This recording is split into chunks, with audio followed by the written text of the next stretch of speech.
Olá, grande alma, dando aqui continuidade a esse projeto de perguntas e respostas. Vamos inaugurar a próxima pergunta. De antemão, já peço para que você faça a gentileza de se inscrever no canal se ainda não é inscrito, curta, ative o sininho para que você possa receber essas outras informações. Já dizendo de antemão aqui que a nossa intenção não é ditar a verdade sobre absolutamente nada, mas simplesmente criar uma grande dúvida, um grande talvez, para que a gente possa vir a de fato sair dessa quase que estamos aqui embrionários ainda no que se refere ao discernimento da espiritualidade como um todo, em que pese os grandes esforços feitos.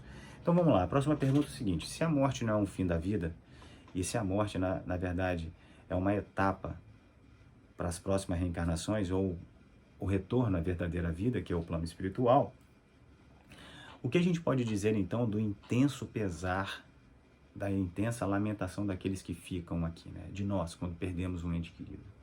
Primeiramente, quero dizer assim que para você é muito difícil falar sobre isso, e eu quero que ser gentil com o seu sofrimento, até porque também eu passo, todos nós passamos por isso, e eu só quero compartilhar aqui aquilo que realmente devemos ter, com o intuito de podermos crescer e não de fazer diminuir a dor que você sente, mas de trazer clareza a respeito disso. O nosso pesar, muitas vezes, ele não se dá realmente não só pela ausência, mas ele se dá pela nossa ignorância. Tem muitas pessoas, por exemplo, que têm filhos, pais que moram em outros países e passam anos, meses, digamos assim, meses não, meses e anos e décadas sem ver o seu ente querido, e falando, às vezes uma vez por ano, ou até mesmo praticamente falando por vezes ao ano, mas ainda assim não tem o mesmo pesar de quando toma conhecimento da morte. E por quê? Na verdade, aqueles que morrem, aqueles que desencarnam, eles permanecem entre nós, e eles estão conosco. O nosso pesar, muitas vezes, está mais associado ao nosso egoísmo, digamos assim, o nosso interesse de que aquela pessoa permaneça aqui, porque se ela não estiver aqui eu não vou dar conta, do que realmente reconhecer que a pessoa cumpriu a sua jornada, quando estamos diante de pessoas, por exemplo, dos nossos avós ou dos nossos pais, que já têm uma grande longevidade. Então, quando nós dormimos em projeção astral, nós encontramos com essas pessoas que desencarnaram. Mas quando nós retornamos para o corpo físico, essa memória astral, o cérebro físico não dá conta de lembrar para a grande maioria de nós, então nós temos a sensação de que nada acontece. E ao despertarmos, revolvemos toda essa lamentação e essa tristeza por esse até breve desciente divino, e mantemos no nosso tipo de pensamento e emoção toda essa lamentação e esse pesar extremo de dor.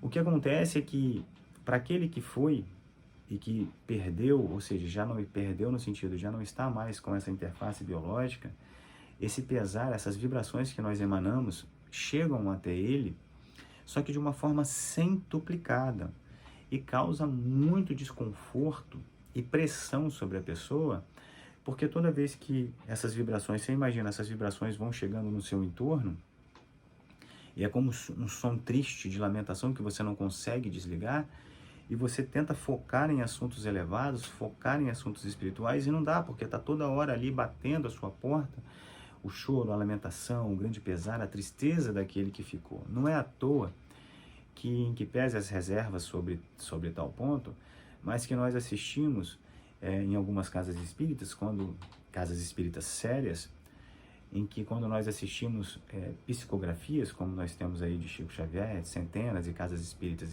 e médiuns que fazem isso de uma forma muito honesta e séria, a esmagadora, praticamente eu nunca vi uma declaração em que o ser, a consciência que está ali não diga: o que me aconteceu realmente era para ter acontecido, ou eu errei, me expus a uma situação que não me era verdadeira, caí na mesma armadilha própria, mas mãe, pai, avô, não quero que vocês chorem, eu estou bem, eu estou aqui com um parente meu que está me ensinando, eu estou desenvolvendo, estou isso. Veja, é sempre uma mensagem de altivez, uma mensagem de que eu estou aqui, eu estou vivo, a vida continua.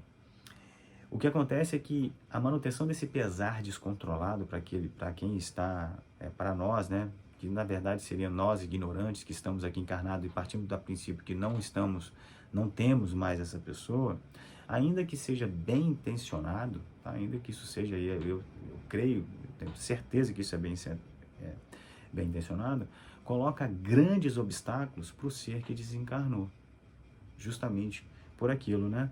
E não só coloca grandes obstáculos para o ser que desencarnou, como coloca grandes obstáculos para os auxiliares espirituais que querem acessar aquele ser. Porque você imagina o seguinte, se estamos falando de planos vibratórios, os nossos auxiliares espirituais, quando eles estão nos planos vibratórios, eles se aproximam de nós também por uma questão de ressonância. Nós precisamos se sintonizar minimamente com uma espécie de vibração para que nós possamos receber.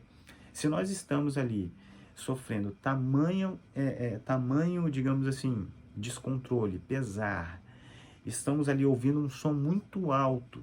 Imagine que você está ouvindo um choro muito alto, que está chegando no seu campo, você não vai conseguir ouvir aquela voz, calma, irmão, vai ficar tudo bem, nós estamos aqui, estamos do seu lado. Você não vai conseguir ouvir essa voz, porque de tanto pesar e descontrole.